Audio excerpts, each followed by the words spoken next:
and welcome to this week's WoW Flash. And, well, it's all just Battle for Azeroth, isn't it? There was a Q&A and a release of a pre-order and everything yesterday. Everything yesterday. All of last week's news was yesterday in one day. Everything else really pales into insignificance now. So the pre-order is out.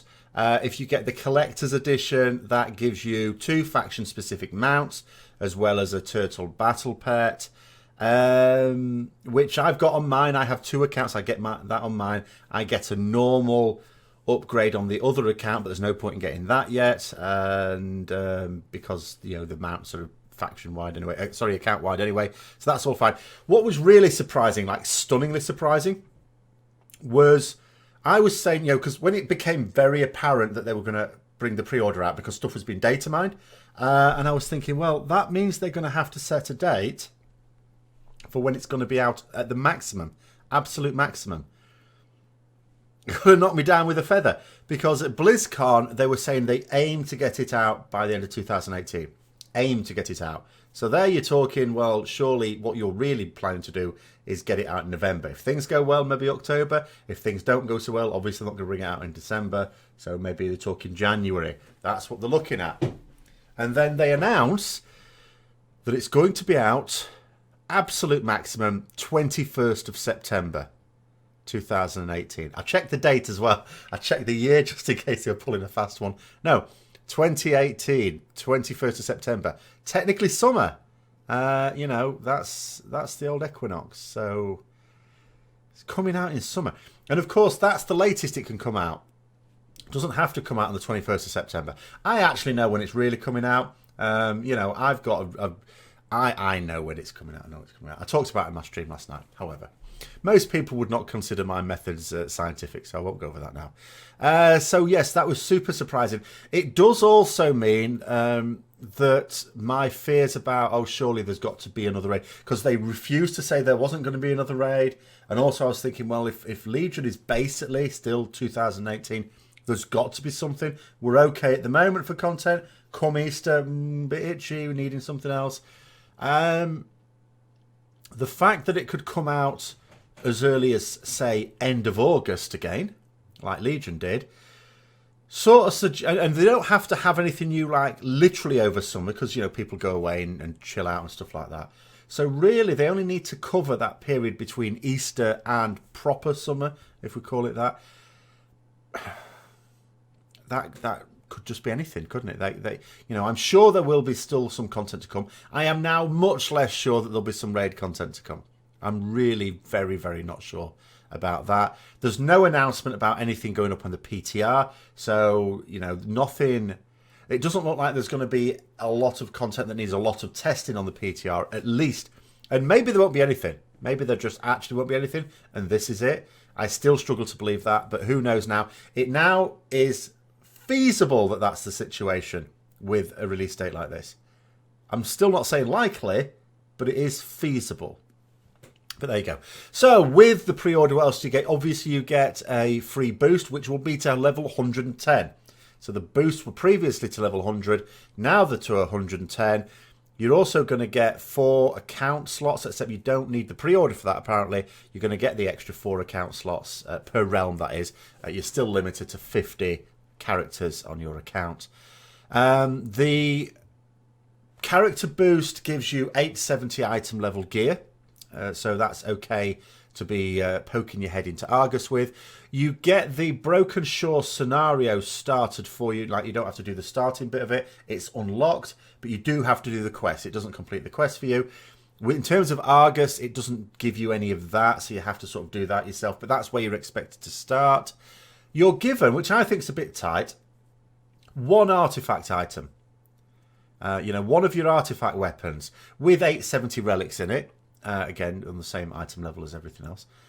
That seems a little bit tight to me. Why not just give it all of it? Bit tight. And the other thing is, now that legendary tokens are in the game, because you get them randomly when you've got the legendaries for your character, for your class, next time you get a legendary, it's for another class. I would have thought, couldn't they have just given a leveled character, a boosted character, a couple of legendary tokens, just for the hell of it. So, yeah, I think that's a little bit tight.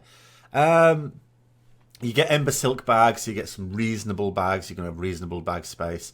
And it's the same deal as with other boosts. Everything else is basically the same as with other boosts. So if you have professions and you level it to 60 before you boost it, then you will get yourself level 700 in all the professions that you had.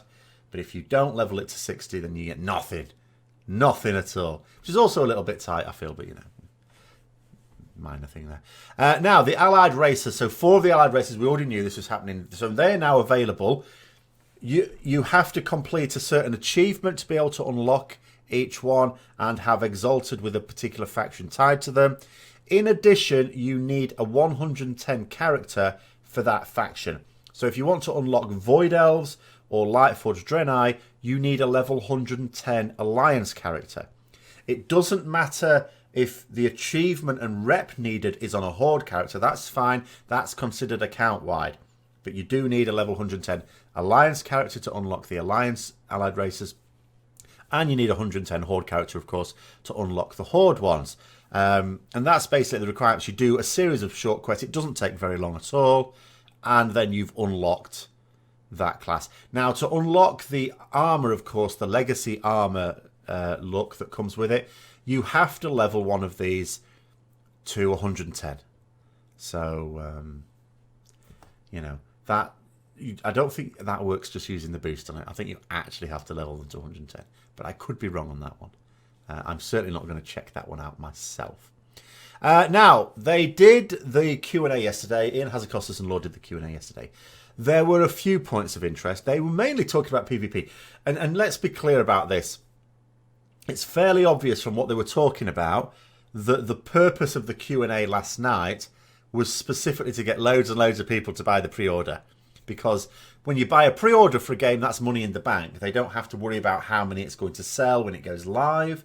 Obviously, they still want it to sell units when it goes live. But it's like, well, these people have now committed to getting it. They're playing the game. They've paid for the game up front. They've got all that money in the bank already. That's what it was all about. They didn't really talk about Battle for Azeroth much. It was all Battle for Azeroth related, but it was really talking about philosophies and stuff like that. There was quite a bit in terms of PvP. Most of the questions, as usual, were the sort of stuff that for which either they didn't really give an answer because they couldn't, or it was an answer that had already been revealed. But there were a few points of interest. So, one of them is that, thankfully, weapons will not Titan Forge. This was going to be a horrendous issue for people who play classes like myself, where the weapon item level makes a big difference. It doesn't for everyone, but for some classes and specs, it makes a big difference. So they've said it can still Warforged, as it's been able to do for the last couple of expansions, but the weapons will not Titan Forge. So not only will Azerite armor not Titan Forge, nor will weapons, although weapons can Warforge. So there's a little bit of there. But of course, the chance of a Warforge is much greater than it is for Titan Forging, so that may not be too bad. That's okay. I can live with that. Other points of interest were they're adding to the philosophy that they talked about the previous week, so I'll come on to that in a moment. The accusation was put at them, and I've certainly talked about this in the past, that there's the big term in Legion was class fantasy, in terms of the abilities that we were allowed and not allowed. But all too often, it was really spec. They were trying to do unique stuff for each individual spec within a class instead of seeing the class as a whole. And I keep saying that doesn't really work because you've got 12 classes. That's already quite a lot compared to other games like this. That's already a lot. If you try and do it for each individual spec, you've got 36. It's too much. It really is too much. So they agree. They agree that the utility should be more class-wide, not spec-wide. They did give one proviso, and that is that some utility that is clearly healer domain, a utility, they don't want utility in there on the part of DPS and tanks that could basically allow you to chop out healers. They don't want anyone muscling in on a healer's job that's not a healer. So any utility that is clearly the healer domain, Spirit Link Totem, stuff like that, should only be for healer specs of those classes. So I can only assume they're going to get rid of Rallying Cry for warriors. Sorry, but that's what they said. They didn't say they were getting rid of Rallying Cry, but in actual fact, they should if they're going to stick to that. Whether they stick to that or not, I don't know. We'll have to wait and see. Now, the other thing they said, now they've already talked about the fact that they want to make sure that all utility is valuable. This is a marked difference from what they said in the past. In the past, they've just, like, whenever you've sort of argued, no, they get this piece of utility that's useful on every fight, in every raid, or it's always useful in dungeons, that sort of thing. And I get this, which is useful once or twice in the whole expansion. The answer is always, no, it's really useful, really useful, really useful. And it's always a blanket, no, you've got this, and this, it's all awesome. No, it's not. They've changed the tack now. What they're now saying is they have put the onus on the class design team to make sure that all utility is valuable. Now, I have said this before. My issue with that is I do agree that they need to do that and it needs to be someone's responsibility to do it. I'm not sure making it the responsibility of the class design team is the greatest idea. It sounds obvious in a way, but the class design team has to finish their work by the time Legion comes out. Sure, there can be tuning and balancing, and yes, sometimes they can change the nature of the odd ability through an expansion. They did that in Legion, but they can't make wholesale changes. It's the encounter design team that needs to make sure that they work with them. They did say they're going to liaise with them to make sure that the utility is valuable. But they have said, Ian Hazakos, game director, has said that they are going to make sure that all utility is useful, that it's valuable. That's what they've said, valuable, that's the word they've used. So again, we'll hold them to that as the testing goes through. Now, there is also the strongest hint yet that when more allied races are doing, and it seems that this is something that they're very much going to go into. We might even see some more allied races during the course of Battle for Azeroth. Draenor Orcs was specifically mentioned. I don't think you needed too much of a hint. It's a fairly obvious one to do, isn't it?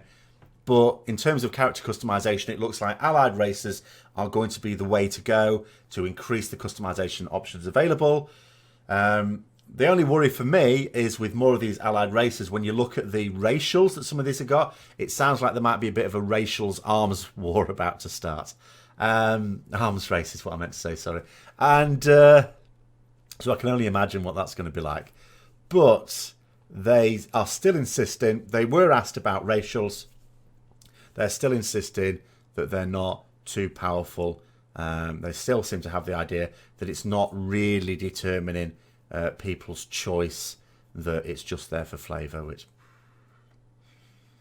okay, whatever. No, but but yeah, so allied races, I would say, from what they're saying there, it sounds like they're actively thinking about it, which also suggests they'd be actively working on it during Battle for Azeroth. So at some point in Battle for Azeroth, maybe a year into it or something, then there would be some more released.